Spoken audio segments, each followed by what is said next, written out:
Hello students, welcome to foundation course for PU1 Science. In today's class, we are going to study about the introduction to general organic chemistry.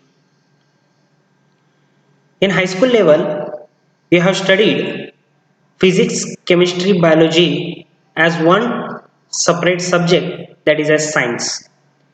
But in the PU level, all of them are separately studied. When you are talking about the chemistry itself is having the different branches like organic chemistry, inorganic chemistry, physical chemistry and analytical chemistry.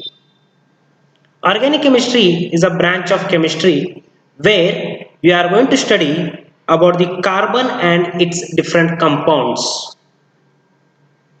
Inorganic chemistry is a study of all the other 117 elements except carbon and compounds. Next, physical chemistry. Here we are using some of the basic of the physics and thermodynamic aspects, and we are studying the chemistry, and that branch of chemistry is called as physical chemistry. The fourth one, analytical chemistry. As the name itself says, here we are going to do the analysis. Now you may ask whether these are the only 4 branches of chemistry. No. Apart from this, many more are there like biochemistry, medicinal chemistry, polymer chemistry, industrial chemistry and so on. In today's class, we are going to study little bit deep about the organic chemistry. You might be wondered if I say you are an highly skilled organic chemist, because without your knowledge also you are using the organic chemistry every day. Let us see how. Some of the examples I am going to take here. When you are reading these words which are coming on your screen, the retinal is a compound which converts the visible light into nerve impulse. Similarly, when you are doing one or other work, you are consuming food. That food contains the carbohydrate.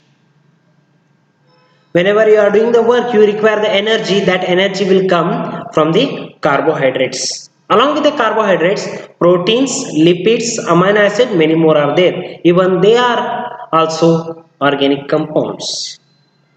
Next, you are using the fabrics. Those fabrics are made up of cotton and cellulose.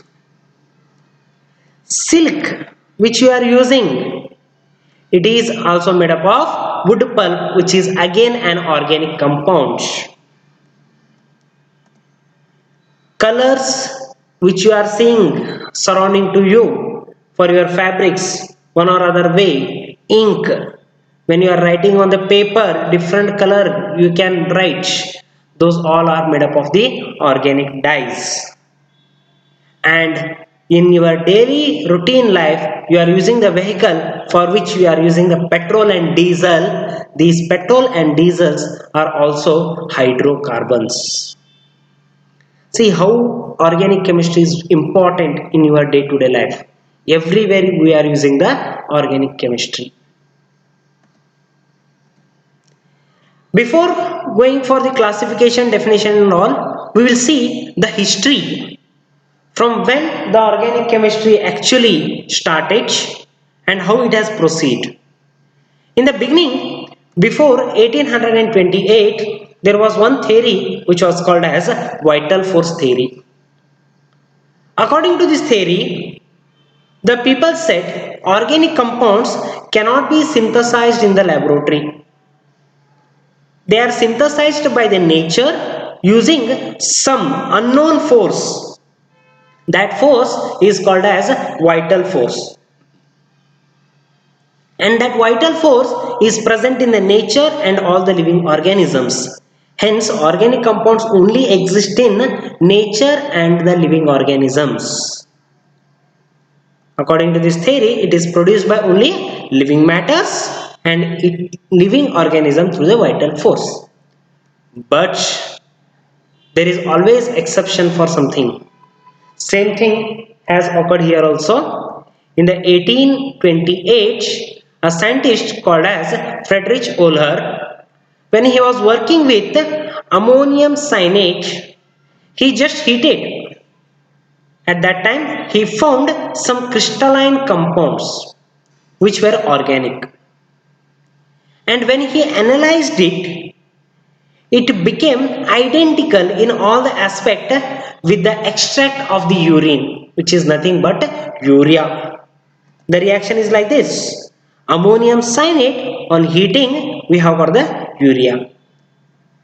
Now the question has arisen, when organic compounds are solely synthesized in the nature, how come urea can be synthesized in the laboratory?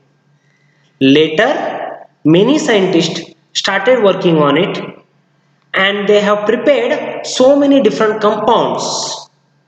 Because of that, in the 1850, the people have completely disapproved the vital force theory, and they found that organic compound can also be synthesized in the laboratory. As a result, today we can see organic chemistry in so many branches like crude petroleum, cooking gas, soaps, detergents, anesthetics, that is medicine, paints and dyes, sweetening agents, protein, polymer, insecticides, and your beverages. As a result of this revolution, today in the universe we are having more than 10 to the power of 9 organic compounds. When you keep 9 zeros in front of the 1, whatever number you are going to get, that many organic compounds are already existing.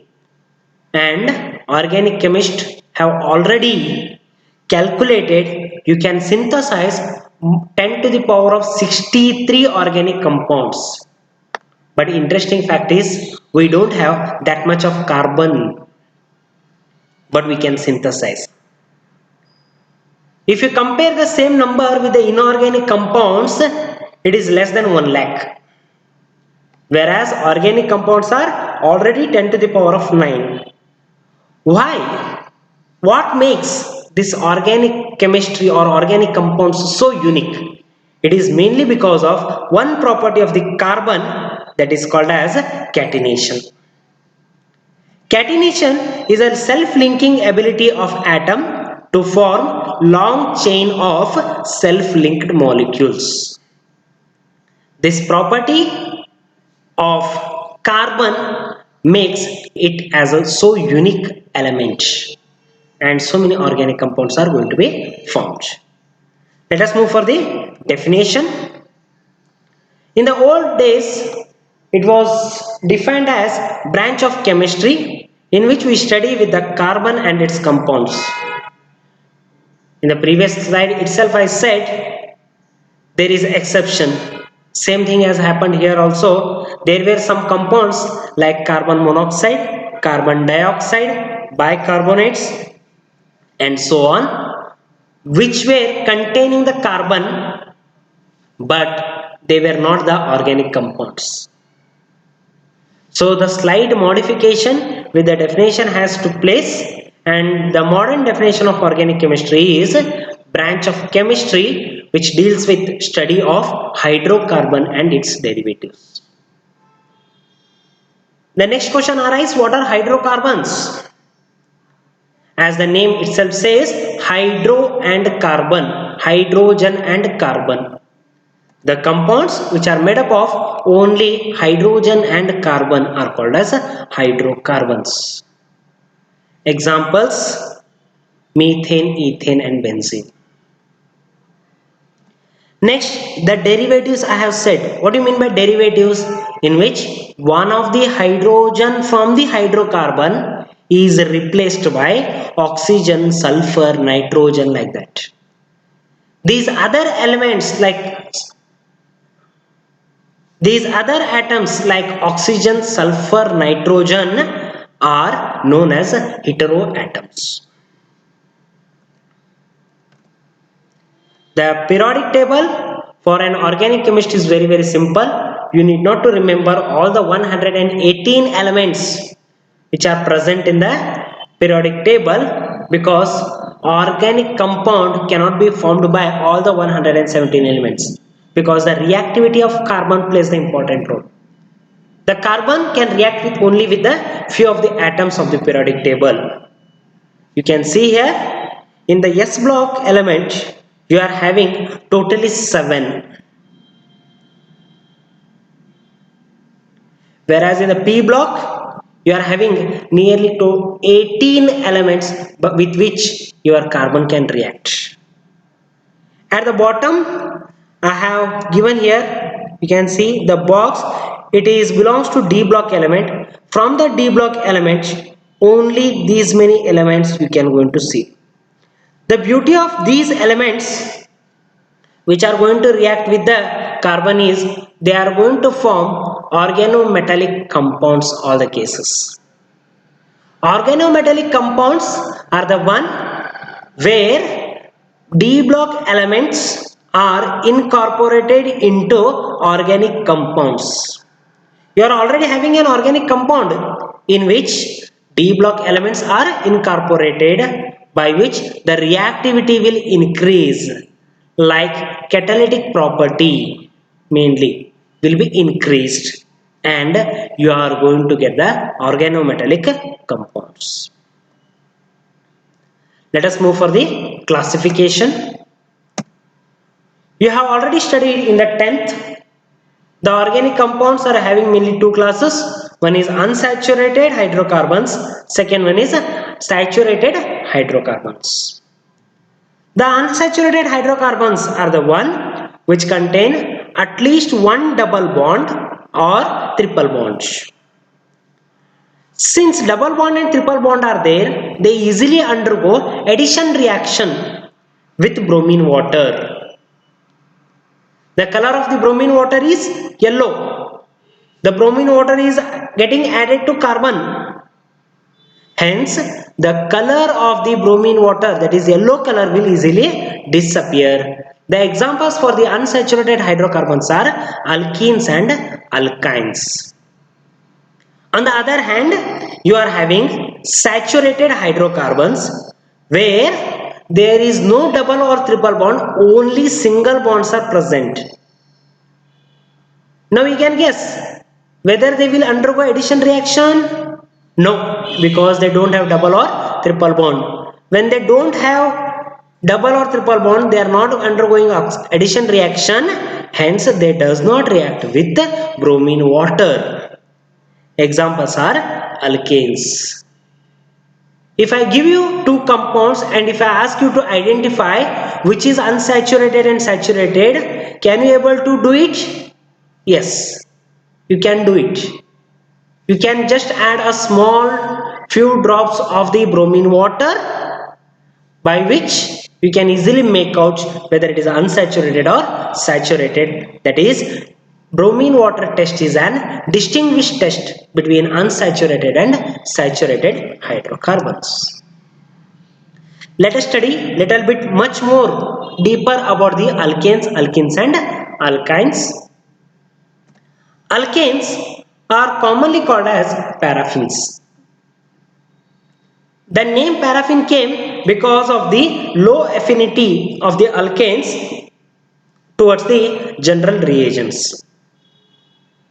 If I take the common laboratory reagents, the reactivity of alkanes towards them will be very less, due to which they are commonly referred as paraffins. Next, alkanes are the saturated hydrocarbons and they contain only single bonds between the two carbon atoms. Any of the carbon atoms you take, between them the bond will be always single. The general molecular formula for the alkanes is CnH2n plus 2. Examples: methane, ethane, propane, butane, pentane and so on. You can continue the chain. Second one is alkenes. The common name for the alkenes is olefins. In the name itself is there oil, olefin oil. When alkenes are reacted with the halogen, they form oily substances. Hence, alkenes are also called as olefins. These are unsaturated compounds which are acyclic in nature. Acyclic means they are not present in the ring form. And between any two carbon atom, we should have at least one double bond. Then it is categorized as the alkene. When you are having one double bond between carbon and carbon, two hydrogens will be less than that of the alkane.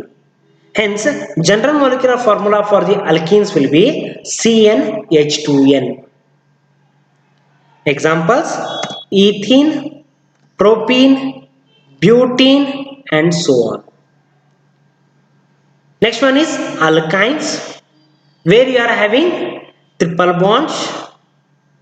There is no any other common name for the alkynes as there is for the alkanes and alkenes. These are the acyclic hydrocarbons in which any two carbon atom contains one triple bond. Again here two hydrogen less than that of the alkene. General molecular formula for alkane was CnH2n plus 2. Minus 2 was for alkene, another minus 2 for alkyne. Hence, general molecular formula will be CnH2n minus 2. Examples: ethyne, propyne, butane, pentane, and so on. In the previous slides, I told you the derivatives. These all are, so far whatever we have studied, these are the hydrocarbons. When I go for the derivative, one or other atom will come and sit in the place of the hydrogen. So, the derivative, whatever we are going to get, it is due to the functional group. That functional group is defined as an atom or group of atom which determines the property of the molecule. The atom which is going to be present other than the carbon and hydrogen is known as heteroatom. The common heteroatoms I have already told you, other than carbon and hydrogen are oxygen, nitrogen, sulfur, halogen, etc. We will see here how the group of atoms or a single atom is going to act as a functional group. The most common functional group which you have studied is alcohol, where you are having the two atoms, that is oxygen and hydrogen together. So it is a group of atom. Aldehyde, CHO, where C double bond O is there and H is there. Carboxylic acid, COOH. Amines, NH2. And last example is where I am taking the only one atom, that is your halogens. They are called as the halo. In the bracket, I have given you something like all. They are used in the IUPAC system. In the alcohol, at the end, we have to use all. For aldehyde, all. Carboxylic acid, amines, here it will be same again, amine only. When you go for the naming, maybe in the common name or in the IUPAC name, when you have taken the one alkane and you have removed the hydrogen, you have removed the one hydrogen, because when you remove one hydrogen, then only other can come and attack over there. So when you have having the alkane minus one hydrogen, then it is called as a alkyl. With respect to the alkyl, we are going to name the different organic compounds. We'll take the alcohols. The first simple most alkane is methane. From methane, when you have removed one hydrogen, it is called as a methyl. Hence, alcohol with respect to methyl is methyl alcohol. With respect to ethane, hydrogen is removed, then it is ethyl. Ethyl alcohol. Similarly, for propane, can you guess? It is propyl. One hydrogen is removed. So, alcohol will become propyl alcohol. Same way, 4 carbon butyl alcohol. 5 pentyl alcohol. Like that, it will continue. We'll move for the aldehydes. In the aldehydes, I have said what you have to add at the end. Al. Al should be there. So, with respect to methane, it is going to be called as methanol. It is a IUPAC name. For ethane, ethanol. Propane, propanol. All these things you are going to study in the first PUC in the much more depth. IUPAC system, common name, how any one of the organic compound can be named, and what are the factors the naming of the organic compound is based on. Everything you are going to study in the PUC. When you compare these examples, let us start with the alcohols. CH3OH and C2H5OH. You just see the difference between these two. Carbon, here it is one extra, here 2 hydrogen is extra. So C2H5 is added by after addition of CH2. Similarly, when you go for propyl alcohol, for C2H5 if you add CH2, you are going to get C3H7. Similarly, methanol also see HCHO, whereas in ethanol you are having 2 carbon, so 1 carbon is extra. Here 3 plus 1 4 hydrogen, here it is 2 hydrogen, so 2 hydrogen is extra. Again CH2. Propanol also 1 CH2 is extra than that of the ethanol. So first and second difference is CH2, second third is difference is CH2. Here also. That means subsequent member of the same group is differing by the CH2 group. And that series is called as homologous series. Homologous series is the one, they are closely related compounds with a similar property and successive member is differed by CH2. The examples for the homologous series are alkane. The series is something like this: methane, ethane, propane and so on. Let us see. The molecular formula for methane is CH4, ethane is C2H6, propane is C3H8 and so on. When you are having the ethane and methane, C2H6 and CH4, the difference is CH2. Let us go for the third one and second one, that is propane and ethane. Look at the difference. Can you calculate? See here, the difference is again CH2. That means subsequent member is again differed by CH2 group. So in alkane, the subsequent member is differing by CH2 group. Let us go for the alkene. There also it is going to be same. The members of the alkene homologous series are ethene, propene and butene. Alkyne, ethyne, propyne, butane and so on. You can check it, write the molecular formula and see the difference between the two successive members. The difference will be always CH2 only. Try to write the homologous series for alcohols and amines. Alcohol is already given. Try to write for the amines. I will give you the hint.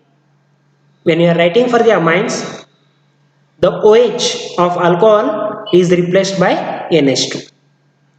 Wherever you are having the OH, change it to NH2. You will get amine homologous series. And naming, methyl alcohol was there, methyl amine. Ethyl alcohol, ethyl amine. Like that, it will continue. So far we have studied everything. The question will arise, why? Why we should study all these things? What is the scope of all these things? That is called as a scope of organic chemistry. Before I tell something, you can imagine the scope of the organic chemistry. It is very, very, very, very important in your day-to-day life. You are sitting in your study room, just turn around and see the things which are surrounding to you. Books, pen, chair, study table, eraser, scale, pencil, the color of the walls, whatever paint they have given, your bed, cot, all these things except metallic one, everything is containing the organic chemistry in that. Paper, it is made up of the pulp. Cellulose, carbohydrates. Study table made up of wooden. Again it is an cellulose, again an organic compound. Pen, which is made up of plastic, which is an polymer. Study table, chair, if it is a plastic chair, again it is a polymer. Wooden, cellulose. Scale, it is made up of polymer, which is also an organic. So everywhere in your day-to-day life, you are going to see the organic chemistry. Starting from your day till the end of your day, everywhere you can feel the organic chemistry. That is a vastness and scope of the organic chemistry. Let us see some of the products of organic chemical origin apart from whatever I have said so far. Antibiotics, drugs which you are consuming daily, anesthetics, vitamins, enzyme, nucleic acid which is very, very essential for each and every living organism, hormones, steroids, protein, fat, oil, all these are made up of the carbohydrates. Similarly, on the other side, paints, varnishes, dyes which are essential for your fabrics to give the color to the fabrics, polymers, elastic, plastic, perfume and flavors, all these are having the organic chemical origin only. Apart from this, there are some few of the industries which are based on the organic chemistry only. Let us list of them: petroleum refinings, coal products, sugar refining, pulp and paper, fermentation industries, agriculture and its products, pharmaceutical industries, polymers, leather, paints and varnishes. All these industries mainly based on the organic chemistry. This is a vastness of organic chemistry. Now onwards, wherever you go, try to feel it. Whenever you see surrounding to you, try to analyze by which it is made up of. What are the organic compounds could be present in that? Try to analyze. Then you can enjoy the beauty of the organic chemistry. I hope you have enjoyed this session. Thank you.